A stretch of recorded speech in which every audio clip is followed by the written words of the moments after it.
வானொலியில் நீங்கள் கேட்டு மகிழ்ந்த தென்கட்சி கோ சுவாமிநாதன் ஐயா அவர்களின் இன்று ஒரு தகவல். ஒரு பெரிய அரசன் இந்த உலகம் பூராவையும் ஆண்டுகிட்டு இருந்தான். ரொம்ப காலம் அப்படி அரசாட்சி பண்ணிக்கிட்டு இருந்தான். திடீர்னு அவனுக்கும் சில எதிரிகள் முளைச்சாங்க. அவங்கெல்லாம் ஒன்று சேர்ந்து இவனை தோற்கடிச்சுட்டாங்க. தோற்று போனதும் இவனுக்கு பயம் வந்துட்டுது, எங்கே எதிரிகள் நம்ம கொண்டுடுவாங்களோ அப்படின்னு. வெளியில் வந்தால் தனக்கு ஆபத்துன்னு பயந்துக்கிட்டு யாருக்கும் தெரியாமல் ஒரு குகைக்குள்ளே போய் பதுங்கி கிடக்கிறான். நிலைமையை பாருங்கள். முதல் நாள் அரண்மனையில் அதிகாரம் பண்ணிக்கிட்டு இருந்தவன் மறுநாள் குகையில் பயந்து போய் பதுங்கி கிடக்கிறான். ராத்திரி நேரம் வந்தது, பசி வயத்தை கிள்ளுது, பிச்சை எடுத்து சாப்பிட வேண்டிய நிலைமை. பிச்சை எடுக்கிறதுக்கு பாத்திரம் வேணுமே, என்ன பண்ணுறது அப்படின்னு அங்கேயும் இங்கேயும் பார்க்குறான். ஒரு மூலையில் யாரோ விட்டுட்டு போன ஒரு ஓடு கிடக்குது. அதை எடுத்துக்கிட்டு புறப்பட்டான். இருட்டில் வழி புரியல. ஏதோ ஒரு யூகத்தில் காலை மெதுவாக எடுத்து வச்சு நடந்து போயிட்டுருக்கிறான். வழியில் ஒரு கருப்பு நாய் படுத்து கிடந்தது. இருட்டில் அவன் இது கண்ணுக்கு சரியாக தெரியல. அவனுக்கு தவறி போய் காலை வச்சுட்டான். அது மேலே நாய் சும்மா இருக்குமா, வள்ளுன்னு விழுந்து கடிச்சு விட்டுது. காலை பார்க்குறான், காலத்தையும் நினச்சி பார்க்குறான். அரண்மனையில் வீரக்கழல் அணிந்த காலை உடைய மன்னா அப்படின்னு புகழ்வாங்களே புலவர்கள்லாம். ஆனால் அது இன்றைக்கி நாய் கடித்த காலம் ஆயிட்டுதே அப்படின்னு நினைக்கிறான். அது மட்டும் இல்லை, முன்னாடியெல்லாம் பொற்கிண்ணங்களில் தான் அவன் சாப்பிடுவான். ஆனால் இப்போது உடஞ்சி போன ஓட்டு, அது ஓட்டை கையில் வச்சுக்கிட்டு நிற்கிறான். அதில் யாராவது சாப்பாடு போடுவாங்களான்னு. முன்னாடியெல்லாம் நிறைய பேர் அரண்மனைக்கு வருவாங்க. அரசருக்கு காணிக்கைன்னு சொல்லி இவன் காலடியில் கொண்டாந்து கொட்டுவாங்க. அப்போலாம் இவன் அந்த ஜனங்களுடைய முகத்தை திரும்பி கூட பார்க்கறதில்ல. ரொம்ப கர்வமாக உட்காந்துருப்பான். அதே ஆள் இன்றைக்கி எல்லார் கண்ணுலேயும் படுறது மாதிரி பிச்சை எடுத்துக்கிட்டு இருக்கிறான். அப்போலாம் காணிக்கைகளை தன்னுடைய கையால் வாங்கிறது தனக்கு கௌரவ குறைச்சல்னு நினச்சி தன்னுடைய வேலைக்காரங்களை விட்டு தான் அதை வாங்க சொல்லுவான். இப்போ பார்த்தீங்கன்னா அவனே தன் கையாலேயே பிச்சை வாங்குறான். நினச்சி பாருங்கள், அந்த மனுஷன் முத நாள் அரசன், மறுநாள் பிச்சைக்காரன். எவ்வளோ வித்தியாசம்! செல்வம் தான் இப்படி ஒரு வித்தியாசம் ஏற்படுறதுக்கு காரணம். அப்படிப்பட்ட செல்வம் வாழ்க்கையை நடத்துறதுக்கு நமக்கு தேவை தான். ஆனால் அதையே நாம் அடைய வேண்டிய பயனாக நினைக்கிறோம் பாருங்கள், அதுதான் வேடிக்கை. இதை நம்மாழ்வார் அழகாக ஒரு பாசுரத்தில் சொல்கிறார். ஒரு நாயகமாய் ஓட உலகுடன் ஆண்டவர், கருணாய் கவர்ந்த காலர், சிதைகிய பானையர், பெருநாடு காண இம்மையிலே பிச்சைதாம் கொள்வர், திருநாரணன் தாழ் காலம் பெற சிந்தித்து உய்மினோ அப்படிங்கிறார் நம்மாழ்வார். ஒரு பெரிய பணக்காரர் ஒரு துறவிகிட்ட போய், சாமி என்கிட்ட நிறைய பணம் இருக்குது, இருந்தாலும் நிம்மதி இல்லை, என்னால் நிம்மதியாக இருக்க முடியல, என்ன காரணம்னு கேட்டாராம். உடனே அந்த துறவி இதுக்கு நேரடியாக பதில் சொல்லாமல் பக்கத்தில் நின்றுக்கிட்டு இருந்த ஒரு குழந்தைய கூப்பிட்டார். அது ஓடியாந்தது. ஒரு ஆப்பிள் பழத்தை எடுத்து அது கையில் கொடுத்தார். அதை வாங்கிக்கிட்டு குழந்தை சிரிச்சுது. இன்னொரு பழத்தை எடுத்து கொடுத்தார். அதை இன்னொரு கையில் வாங்கிட்டு சிரிச்சுது. மூணாவது ஆப்பிள் எடுத்து கொடுத்தார். 2 பழத்தையும் நெஞ்சில் அணைச்சிக்கிட்டு 3ஆவது பழத்தையும் வாங்கிறதுக்கு முயற்சி பண்ணிச்சு. ஆனால் அது உடனே நழுவி கீழே விழுந்து உருண்டு ஓடிச்சு. ஏற்கனவே இருந்ததும் விழுந்துட்டுது. இப்போ அந்த குழந்தை அழ ஆரம்பிச்சுட்டுது. இப்போ அந்த துறவி பணக்காரர்கிட்ட சொன்னாராம், குழந்தைய கவனிச்சியா, 2 ஆப்பிள் போதும்னு அது நினச்சிருந்தா இப்போ அது அழ வேண்டிய அவசியம் வந்திருக்குமா அப்படின்னாராம். எதுவுமே அளவுக்கு மிஞ்சினா துன்பந்தான். இந்த காலத்தில் இதெல்லாம் யார் காதில் வாங்குறாங்க? ஒருத்தனை நல்ல வழிக்கு கொண்டு வரணும்னு நினச்சி அவனை கூப்பிட்டு உட்கார வச்சு இந்த கதையை சொல்லிகிட்டு இருந்தாங்க. சொல்லிவிட்டு அந்த குழந்தை செஞ்சது தப்பு தானே அப்படின்னு கேட்டிருக்கிறாங்க. ஆமாம், தப்பு தான், நானாக இருந்தால் அப்படி செஞ்சுருக்க மாட்டேன் நானா இவன். 2 பழமே போதும்னு சொல்லியிருப்பியா அப்படின்னு கேட்டிருக்காங்க. அப்படி இல்லைங்க, அவர் கொடுக்க கொடுக்க ஒவ்வொரு பழமாக வாங்கி பின்னாடி வச்சுட்டு மறுபடியும் கையை நீட்டுவேன் அப்படிங்கிறானா. இவெல்லாம் எந்த காலத்தில் திருந்துறது? ஒரு வயசான பாட்டியும் தாத்தாவும் ஒரு பூங்காவில் உட்காந்து பேசிக்கிட்டு இருக்கிறாங்க. அவங்களுக்கு கல்யாணம் ஆகி 53 வருஷம் ஆச்சு. பிள்ளைங்கள்லாம் படித்து பெரிய பெரிய வேலையில் இருக்கிறாங்க. பேரன் பேத்திகளும் நல்ல நிலைமையில் இருக்கிறாங்க. இந்த தாத்தாவும் பாட்டியும் சிரித்து பேசிக்கிட்டு இருந்ததை ஒரு பெரியவர் பார்த்தார். அவருக்கு ஆச்சரியமாக இருந்தது. இந்த வயசுலேயும் இவ்வளவு அந்யோன்யமாக இவங்க பேசிக்கிட்டு இருக்கிறாங்களே அப்படின்னு நினச்சார். சரி, நேரிலேயே கேட்டுருவோமே அப்படின்னு நினச்சிக்கிட்டு கிட்ட போனார். உங்கள் மன வாழ்க்கையின் வெற்றிக்கான ரகசியம் என்ன அப்படின்னு கேட்டார். இதை கேட்டதும் அந்த தாத்தா சிரிச்சுக்கிட்டே பாட்டியை பார்த்தாராம். அதுக்கப்புறம் சொன்னாராம், நான் இந்த அம்மாவை கல்யாணம் பண்ணிக்கிட்டதுக்கும் எங்களுடைய இல்வாழ்க்கை இவ்வளவு நாளாக பலம் குறையாமல் மகிழ்ச்சியாக இருக்கிறதுக்கும் காரணம் ஒன்று தான். அது என்ன காரணம்னா, எங்களுக்கு இடையில பொதுவாக நிறைய குறைகள் உண்டு, அதுதான் காரணம் அப்படின்னாராம். அவர் சொல்றது சரிதான் அப்படிங்கிறது மாதிரி அந்த பாட்டியும் அவரை நிமிர்ந்து பார்த்தாங்களாம். இந்த பெரியவர் மறுபடியும் அந்த பாட்டியை பார்த்து அதே கேள்வியை கேட்டிருக்கார். உங்களுடைய நீண்டகால மன வாழ்க்கைக்கு கிடைச்ச வெற்றி எதனாலேன்னு சொல்ல முடியுமா அப்படின்னு கேட்டாராம். அவங்களும் சிரிச்சுக்கிட்டே பதில் சொன்னாங்களாம். என்ன பதில் தெரியுமா? சில பேரை நாம குறிப்பிட்ட பண்புகளுக்காக நேசிக்கிறோம், வேற சிலரை நாம அந்த பண்புகள் இல்லாத குறைகளுக்காகவே விரும்பி பழகிறோம் இல்லையா அப்படின்னு கேட்டுட்டு தலையை குனிஞ்சுக்கிட்டாங்களாம் அந்த பாட்டியம்மா. அவங்க அப்படி சொன்னதை கேட்டதும் இவருக்கு புதுசா ஞானம் பிறந்தது மாதிரி இருந்துதான். இதுதான் மனம் நிறைந்த மன வாழ்க்கை அப்படிங்கிறார் சுவாமி சின்மயானந்தர். பண்புகளை எப்படி நேசிக்க முடியுதோ அதே மாதிரி பண்புகள் இல்லாத குறைகளையும் நேசிக்க முடியும். மனசுதான் காரணம். ஒரு மேல்நாட்டு தம்பதி, அவங்களும் தாத்தா பாட்டி தான். அவங்க 2 பேரும் ஒரு பூங்காவில் உட்காந்து சிரிச்சு பேசிக்கிட்டு இருக்கிறாங்க. அதை ஒருத்தர் பார்த்தார். அவருக்கு ஆச்சரியம், இவ்வளவு காலம் ஆகி இந்த வயசுலயும் இப்படி அன்பா பேசிக்கிட்டு இருக்கிறாங்களே அப்படிங்கிற ஆச்சரியம். கிட்ட நெருங்கி போனாரு. கேட்டார், ஏன் தாத்தா உங்களுக்கு கல்யாணம் ஆகி எவ்வளவு வருஷம் ஆச்சுன்னார். 55 வருஷம் ஆச்சுன்னாராம் அவரு. இன்னமும் இவ்வளவு சந்தோஷமா இருக்கிறீங்களே, அதுக்கு என்ன காரணம்னு கேட்டிருக்கார். அதுக்கு என்ன காரணம்னா, இதுவரைக்கும் எங்களுக்குள்ள சண்டையே வந்ததில்லை அப்படின்னாராம். அது எப்படி முடியும்னு கேட்டிருக்கார் இவர் ஆச்சரியமா. அந்த தாத்தா சொல்ல ஆரம்பிச்சாராம், இதை பாருப்பா, எங்களுக்கு கல்யாணம் ஆன புதுசுல நானும் என்னுடைய மனைவியும் ஒரு குதிரை மேலே ஏறி ஒரு காட்டு வழியா போய்கிட்டு இருந்தோம். கொஞ்ச தூரம் போனதும் அந்த குதிரை எடக்கு பண்ணிச்சு. நான் உடனே கீழே இறங்கி அந்த குதிரையை பார்த்து, இது உனக்கு முதல் தடவை அப்படின்னு மிரட்டலா சொல்லிவிட்டு ஏறி உக்காந்தேன். மறுபடியும் போனோம். கொஞ்ச தூரம் குதிரை நல்லபடியா நடந்து போச்சு. மறுபடியும் எடக்கு பண்ண ஆரம்பிச்சுட்டுது. நான் கீழே இறங்கினேன். கையில் இருந்த சாட்டையால ஓங்கி ஒரு அடி கொடுத்தேன். இது உனக்கு 2வது தடவை அப்படின்னு சொல்லிவிட்டு ஏறி உக்காந்தேன். மறுபடியும் குதிரை கொஞ்ச தூரம் நல்ல விதமா நடந்து போச்சு. அப்புறமும் எடக்கு பண்ண ஆரம்பிச்சுட்டுது. அந்த சமயத்துல ஒரு ஆற்று பாலத்தை கடந்து போய்கிட்டு இருக்கிறோம். நான் கீழே இறங்கினேன். என்னுடைய மனைவியையும் கீழே இறங்க சொன்னேன். அந்த குதிரையை பிடிச்சி அப்படியே ஆத்துல தள்ளி விட்டுட்டேன். தள்ளி விட்டுட்டு, இது உனக்கு கடைசி தடவை அப்படின்னு சொன்னேன். அதை பார்த்ததும் என் மனைவி பதறி போயிட்டாங்க. போய், ஐயோ பாவம், என்ன இப்படி பண்ணிவிட்டீங்க, உங்களுக்கு மனசுல கொஞ்சம் கூட இறக்கமே இல்லையா அப்படின்னாங்க. நான் மெதுவா இவங்க பக்கம் திரும்பி, இது உனக்கு முதல் தடவை அப்படின்னு. அவ்வளவுதான், அன்னையிலிருந்து இன்னைய வரைக்கும் ஒரு நாள் கூட எங்களுக்குள்ள சண்டையே வந்ததில்லை அப்படின்னு விளக்கம் கொடுத்தார் அந்த தாத்தா. ஒரு ஊர்ல ஒரு மன்னன் இருந்தான், கொடுங்கோல் மன்னன். நிறைய தொந்தரவு பண்ணிக்கிட்டு இருந்தான். அவன் ஒரு தடவை என்ன பண்ணான் தெரியுமா? ஒரு தப்பும் பண்ணாத ஒரு இளைஞனை பிடிச்சி ஜெயிலில் அடைச்சுட்டான். அந்த பையனோட சொந்தக்காரங்கள்லாம் ராஜா கிட்ட போனாங்க. அவன் ஒரு தவறும் பண்ணலை, அவனை விடுதலை பண்ணுங்க அப்படின்னு கெஞ்சி கேட்டுக்கிட்டாங்க. மன்னன் வந்து யோசனை பண்ணான். அந்த இளைஞனை கூப்பிட்டுக்கிட்டு வர சொன்னான். அவனை கொண்டாந்து ராஜா முன்னாடி நிறுத்தினாங்க. இதை பாருப்பா, உன்னை நான் விடுதலை பண்ணுவேன், ஆனால் ஒரு கண்டிஷன். அந்த நிபந்தனையை நீ நிறைவேற்றினா உனக்கு விடுதலை அப்படின்னா மன்னன். சரின்னு ஒத்துக்கிட்டான் பையன். மன்னன் வந்து கண்டிஷன் என்னங்கிறத சொன்னான். உங்ககிட்ட ஒரு செம்மறி ஆட்டை கொடுக்க போகிறேன். 1 மாதத்துக்கு அதுக்கு தேவையான தீனியையும் கொடுக்க போகிறேன். 1 மாதம் கழித்து அந்த ஆட்டை வந்து எடை போட்டு பார்ப்பேன். அந்த ஆட்டின் எடை கொஞ்சம் கூட கூடி இருக்கக்கூடாது. எடை கூடி இருந்தால் உனக்கு விடுதலை கிடையாது. என்ன சொல்கிற அப்படின்னா. பையனுக்கு ஒன்றும் புரியல, பயமாக போயிட்டுது. குழம்பிக்கிட்டே நின்றுக்கிட்டு இருக்கிறான். சரி, 1 நாள் டைம் தரேன், நல்லா யோசனை பண்ணி பார்த்துட்டு நாளைக்கு உன் முடிவை சொல்லு அப்படின்னா மன்னன். பையன் கவலையோடு வெளியில் வந்தான். அங்கே ஒரு பெரியவர் நின்றுக்கிட்டு இருந்தார். அவர்கிட்ட விஷயத்தை சொன்னான். அந்த பெரியவர் இந்த பையனுக்கு காதோட காதாக ஒரு வழியை சொல்லி கொடுத்தார். அதை கேட்டதும் பையன் மறுபடியும் மன்னன் முன்னாடி வந்து நின்னா, உங்கள் நிபந்தனையை ஏற்றுக்கிறேன்னு சொன்னான். மன்னன் வந்து ஒரு ஆட்டுக்குட்டியையும் அதுக்கு 1 மாதத்துக்கு தேவைப்படுற தீவனத்தையும் கொடுக்கும்படியாக உத்தரவு போட்டான். கொடுத்தாங்க, ஓடிட்டு போயிட்டான். 1 மாதம் தினமும் தவறாமல் அந்த தீவனத்தை ஆட்டுக்குட்டிக்கு போட்டுக்கிட்டு இருக்கிறான். 1 மாதம் கழித்து அந்த ஆட்டை வந்து அரண்மனைக்கு ஓட்டிகிட்டு போனான்.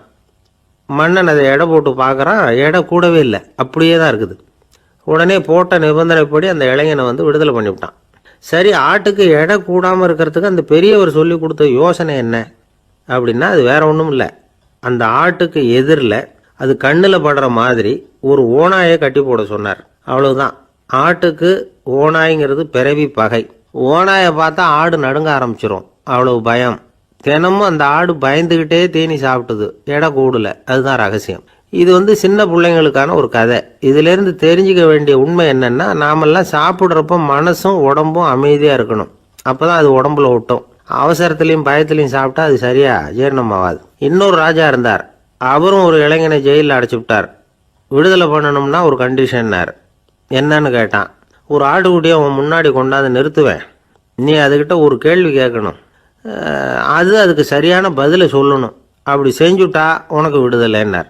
இளைஞன் யோசனை பண்ணி பார்த்தான், சரின்னு ஒத்துக்கிட்டான். அது பிரகாரமே ஆட்டுக்குட்டியை பதில் சொல்ல வச்சுட்டான். என்ன நடந்தது தெரியுமா? ஆட்டுக்குட்டியை கொண்டாந்து நிறுத்தினாங்க. இவன் மெதுவாக அதுக்கிட்ட போனான். அது காதுகிட்ட போய் ஏப்ரலுக்கு அடுத்த மாதம் என்ன மாதம்னு கேட்டான். அது உடனே மேன்னு கத்திச்சு. இவன் விடுதலை ஆயிட்டான். ஒரு ஊர்ல 4 நண்பர்கள் இருந்தாங்க. 4 பேரும் சோம்பேறிகள். 4 பேருக்கும் எந்த வேலையும் செய்யறதுக்கு உடம்பு வளையறதில்ல. இருந்தாலும் சோம்பேறித்தனத்துல ஒருத்தருக்கு ஒருத்தர் கொஞ்சம் வித்தியாசம் உண்டு. அதுக்கு தகுந்த மாதிரி அவங்களுக்கு பேர் அமைஞ்சு போச்சு. ஒருத்தன் கால் சோம்பேறி, இன்னொருத்தன் அரை சோம்பேறி, அடுத்தவன் முக்கால் சோம்பேறி, கடைசி ஆளு முழு சோம்பேறி. இவங்க 4 பேரும் நண்பர்கள். அப்புறம் எப்படி காரியம் நடக்கும்? 4 பேரும் ஒரு வீதியில் அப்படியே நடந்து போய்கிட்டு இருக்கிறாங்க. நல்ல பசி. எங்கேயாவது சோறு போடுவாங்களா அப்படின்னு பார்த்துக்கிட்டே வந்தாங்க. அவங்க வந்த வழியில் ஒரு ₹1 காசு கிடந்தது தரையில். அவங்க கண்ணில் அது பட்டுது. ஆனாலும் அதை குனிஞ்சு எடுக்கணுமே, அதுக்கு சோம்பேறித்தனம். முழு சோம்பேறி பார்த்தான். பக்கத்தில் வந்துக்கிட்டு இருந்த முக்கால் சோம்பேறிக்கிட்ட சொன்னானா, டேய் அதை கொஞ்சம் குனிஞ்சு எடுறா அப்படின்னானா. அவன் என்ன பண்ணான் தெரியுமா? அதுக்கு அடுத்தபடியாக வந்த அரை சோம்பேறிகிட்ட சொன்னானா, டேய் நீ அதை கொஞ்சம் குனிஞ்சு எடுறா அப்படின்னானா. அவன் இவனோட மோசம். அடுத்தவங்கிட்ட சொல்லியிருக்கிறான். அவனும் குனியறதுக்கு தயாராக இல்லை. ஆக கூடி கடைசியில் யாருமே காசை எடுக்கலை. என்னத்துக்கு அனாவசியமாக உடம்ப வளைச்சிக்கணும் அப்படின்னு எல்லாரும் பேசாமல் வந்துட்டாங்க. அவங்க பாட்டுக்கு நடந்து வந்துக்கிட்டே இருக்கிறாங்க. எதிரில் ஒருத்தன் வாழைப்பழத்தை வண்டியில் வச்சு தள்ளிக்கிட்டே வந்தான். ரூபாய்க்கு 4 பழம்னு கூவி விற்றுக்கிட்டே வர்றான். இப்போ அந்த முழு சோம்பேறி சொன்னானா, டேய் வழியில் கிடந்ததை ₹1, அதையாவது எடுத்துக்கிட்டு வந்திருந்தா இப்போ இந்த பழத்தை வாங்கி ஆளுக்கு ஒன்று சாப்பிடலாமே அப்படின்னானா. ஆமாம் சாப்பிட்ருக்கலாமே அப்படின்னாங்களாம் மற்றவங்களும். ஆனாலும் திரும்பி போய் அதை எடுக்கணும்னு யாருக்கும் தோணலை. பேசாமல் சோர்ந்து போய் நடந்து வந்தாங்களாம். இருட்டி போச்சு. வழியில் ஒரு கோவில். சரி இங்கேயே படுத்து தூங்குவோம் அப்படின்னா ஒருத்தன். அதுதான் சரின்னாங்க மற்றவங்களும். அப்படியே மண்டபத்தில் படுத்துட்டாங்க. கோவில் அர்ச்சகர் வேலையெல்லாம் முடிச்சு விட்டு வெளியில் வந்திருக்காரு. இவங்கள பார்த்தாராம். ஏன் இப்படி சோர்ந்து போய் கிடக்குறீங்க அப்படின்னு விசாரிச்சிருக்காரு. 2 நாளாச்சுங்க நாங்கள் சாப்பிட்டு அப்படின்னாங்களாம். அவர் உடனே ஐயோ பாவம் அப்படின்னு சொல்லி பானை, விறகு, அரிசி, தண்ணி எல்லாம் கொடுத்து நீங்களே சமையல் பண்ணி சாப்பிட்டுக்குங்க அப்படின்னு சொல்லிவிட்டு போயிட்டார். இந்த 4 பேருக்கும் சமையல் பண்ணி சாப்பிடணும்னு ஆசையாக தான் இருந்தது. ஆனால் அடுப்பு பற்ற வைக்கணுமே, அதுக்கு தீப்பெட்டி வேணுமே. தீப்பெட்டி இல்லை. இப்போ முழு சோம்பேறி ஆரம்பித்தான். அடுத்தவனை பார்த்து, டேய் கடைக்கு போய் ஒரு தீப்பெட்டி வாங்கிட்டு வாயேன் அப்படின்னு நானான். அவன் வழக்கம் போல் அடுத்தவங்ககிட்ட சொல்லியிருக்கான். அவன் அதுக்கு அடுத்தவங்ககிட்ட சொல்லியிருக்கிறான். கடைசியாக கால் சோம்பேறிக்கிட்ட வந்து சேர்ந்தது. அவனும் அது நம்மால் முடியாது அப்படின்னு பேசாமல் இருந்துட்டான். இப்போ தீப்பெட்டி வேணுமே, அதுக்கு என்ன பண்ணுறது? அவங்களுக்குள்ளே பேசி ஒரு முடிவுக்கு வந்தாங்களாம்.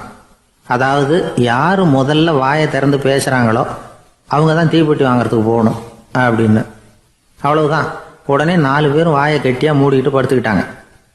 அவங்க சமையல் பண்ணி சாப்பிட்டாங்களா என்ன அப்படிங்கிறது அர்ச்சகருக்கு தெரியல. சரி பார்த்துட்டு வரலாமேன்னு வந்தார். வந்து பார்க்குறாரு, இவங்க 4 பேரும் அசையாமல் படுத்து கிடக்குறாங்க. அர்ச்சகர் பயந்துட்டார். ஒருவேளை பசி தாங்காமல் செத்து போட்டாங்களோ அப்படிங்கிற பயம், அல்லது நாம் கொடுத்த உணவுப் பொருளில் ஏதாவது விஷம் கலந்துருக்குமோ அப்படின்னும் பயந்தார். அப்படின்னா நம்ம மேலே பழி வந்துருமே அப்படின்னு நினச்சி நடுங்க ஆரம்பிச்சிட்டார்.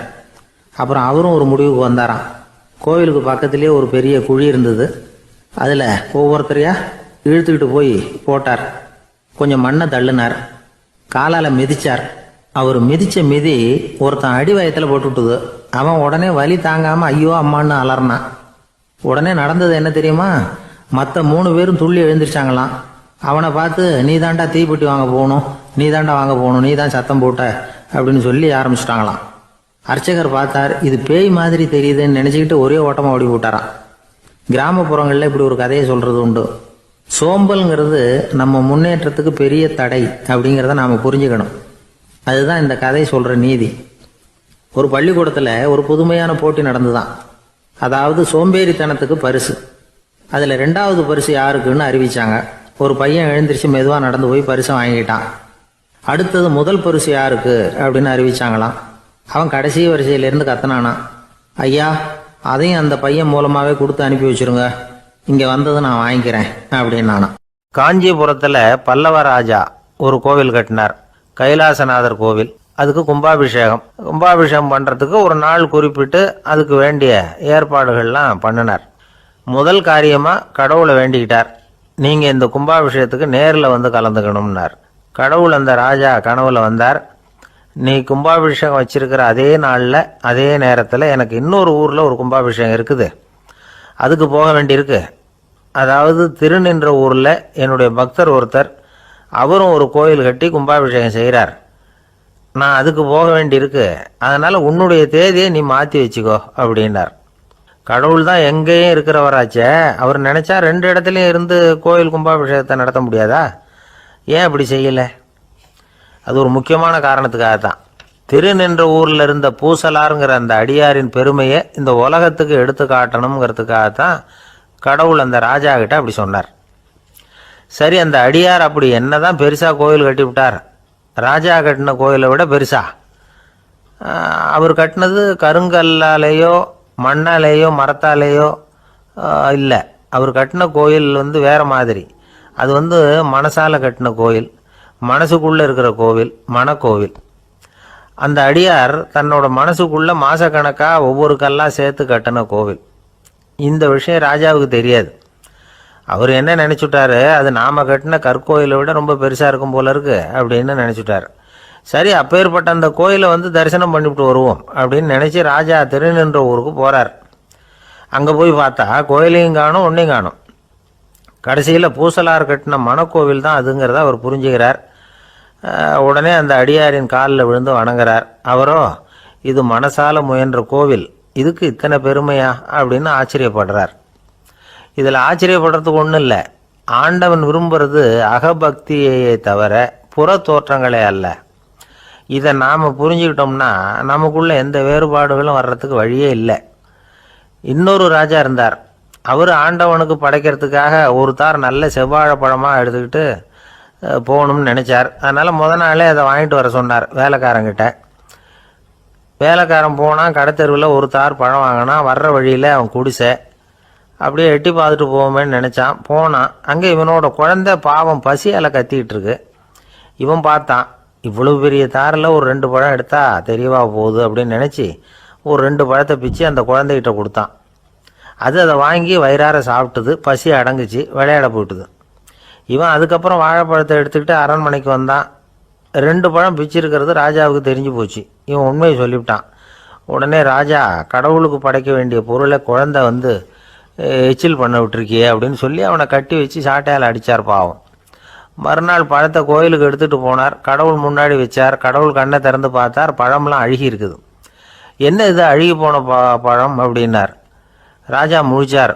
நல்லா தானே இருந்தது அப்படின்னு நினச்சார். அப்போ கடவுள் அந்த ராஜா கிட்ட சொன்னாராம், இதை பார்ப்பா, இந்த தாரில் 2 பழம் தான் நல்ல பழம், அந்த 2 பழங்களையும் நேற்றுக்கே நான் சாப்பிட்டுட்டேன் அப்படின்னாராம்.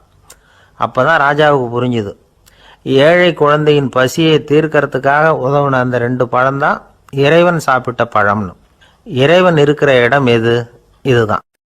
ஒரு ஊரில் ஒரு ஆள் இருந்தான், தையல் கடை வச்சிருந்தான். அவங்கிட்ட ஒருத்தன் ஒரு சட்டை துணி எடுத்து கொடுத்து தைக்க சொல்லியிருந்தான். வர்ற சனிக்கிழமை வா, வாங்கிட்டு போ அப்படின்னு அவன் சொல்லியிருந்தான். அதே மாதிரி இவன் வந்தான். அவன் தச்சு வச்சிருந்த சட்டையை கொடுத்தான். இவன் வாங்கி அங்கேயே போட்டு பார்த்தான். கை நீளம் ஒன்றுக்கு ஒன்று வித்தியாசமாக இருந்தது. வலது கை இடது பக்கத்தை விட நீளம் குறைச்சலாக இருந்தது. அவன் முணுமுணுக்க ஆரம்பிச்சுட்டான், என்ன இது இப்படி தைச்சுட்டியேன்னு. இதுக்கு அவன் சொன்னான், ஐயையோ இதுக்காகவா சங்கடப்படுறீங்க, வலது கையை மட்டும் கொஞ்சம் உள்ள இழுத்தாப்புல வச்சுக்கிட்டீங்கன்னா சரியா போகுது, மற்றபடி அந்த சட்டையில் உள்ள கலை அம்சத்தை கவனிங்க, எவ்வளவு அற்புதமாக தைச்சிருக்கேன் பாருங்க, ஒரு சின்ன குறைய இப்படிலாம் பொருட்படுத்த வேண்டியதில்லை, நான் சொன்னது மாதிரி கையை கொஞ்சம் உள்ள இழுத்தது மாதிரி வச்சுக்கிட்டு நடந்து போங்க, ஜோரா இருக்கும் அப்படின்னா. அவனும் யோசிச்சு பார்த்தான். சரியான யோசனையாக தான் தோணுச்சு. கொஞ்சம் முயற்சி பண்ணி வலது கையை கொஞ்சம் உள்ளே இழுத்து சட்டை சரியாக இருக்கிறது மாதிரி பண்ணிக்கிட்டான். இப்போ மறுபடியும் ஒரு பிரச்சனை. வலது கையை உள்ளே இழுத்த மாதிரி அப்படியே வச்சுக்கிட்டதும் முதுகு பக்கம் கொஞ்சம் துணி தளர்த்தியாக தொங்குறது மாதிரி தெரிஞ்சுது.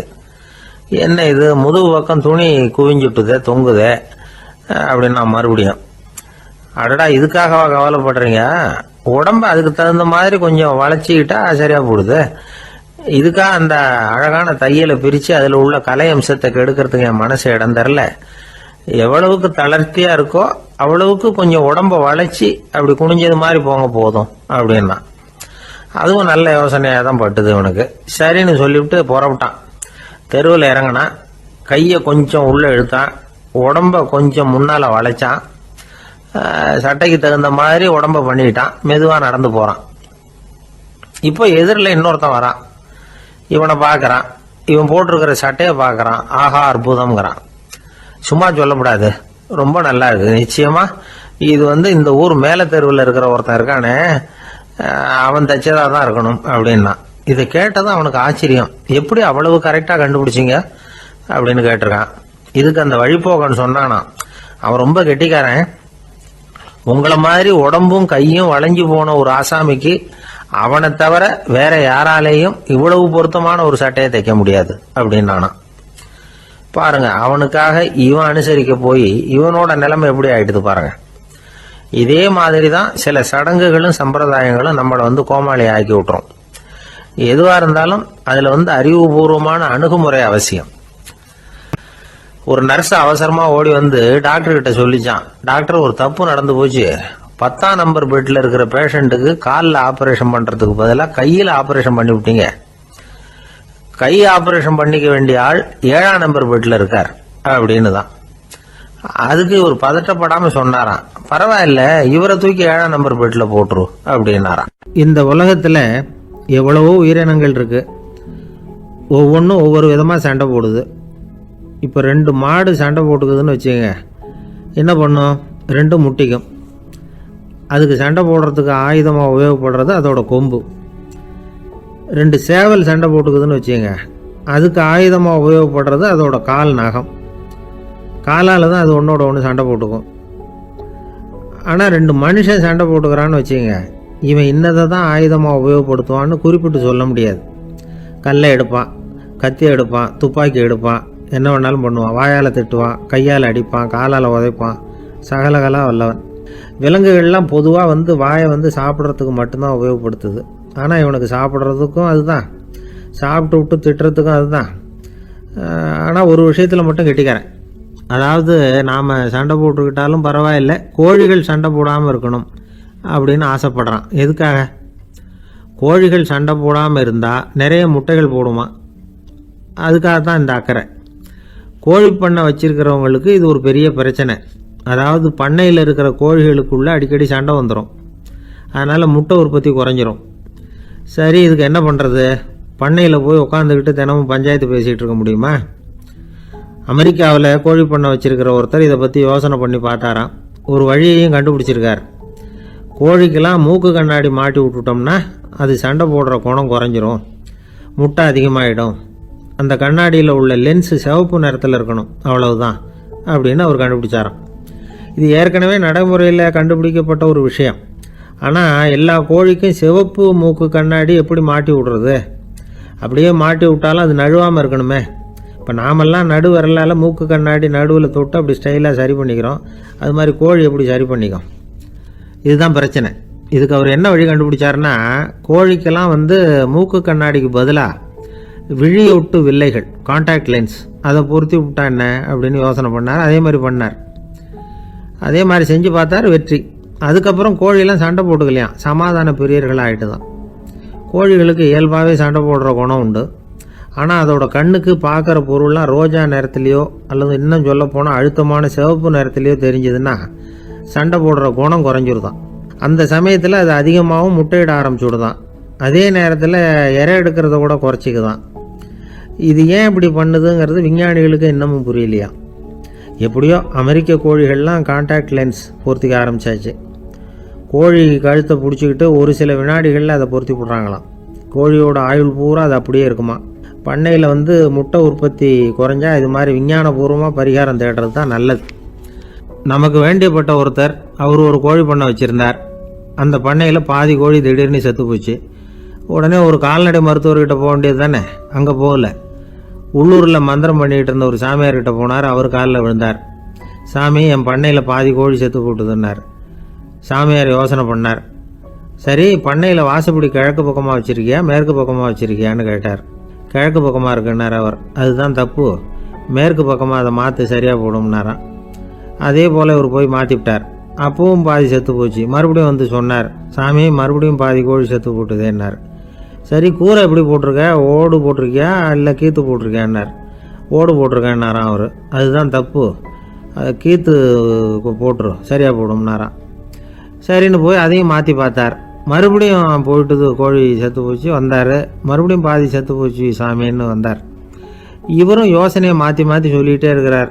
இப்படி அவரும் மாற்றி மாற்றி பார்த்தார். 6வது தடவையாக அவரை தேடிட்டு வந்தார்.